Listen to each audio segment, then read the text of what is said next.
ఏలూరు జిల్లా శివారు వీరభద్రాపురంలోని ఓ ఫ్యాక్టరీలో భారీగా అగ్ని ప్రమాదం సంభవించింది. భారీగా మంటలు ఎగిసి పడుతుంటే 2 ఫైర్ ఇంజన్లు మంటలను అదుపులోకి తీసుకొచ్చాయి. ప్రమాదానికైతే కారణాలు ఇంకా తెలియలేదు.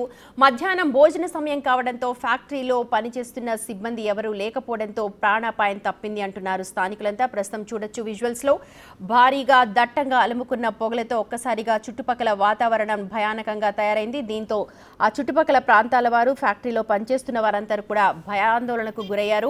వెంటనే అలర్ట్ అయి ఫైర్ సేఫ్టీకి సమాచారం అందించారు. ఫైర్ ఇంజన్లు ఘటనా స్థలానికి చేరుకొని మంటలని అయితే అదుపు చేశాయి. ప్రస్తుతం చూడొచ్చు మంటల్ని అదుపు చేస్తున్న దృశ్యాలు కూడా బిగ్ టీవీ స్క్రీన్ మీద. భారీ ఎత్తున మంటలు ఎగిసిపడ్డాయి. దీంతో ఒక్కసారిగా అలర్ట్ అయ్యారు. అక్కడ లంచ్ టైం కావడంతో లోపల కార్మికులు ఎవరూ లేకపోవడంతో ప్రాణాపాయం తప్పడంతో ప్రతి ఒక్కరూ ఊపిరి పీల్చుకున్నారు.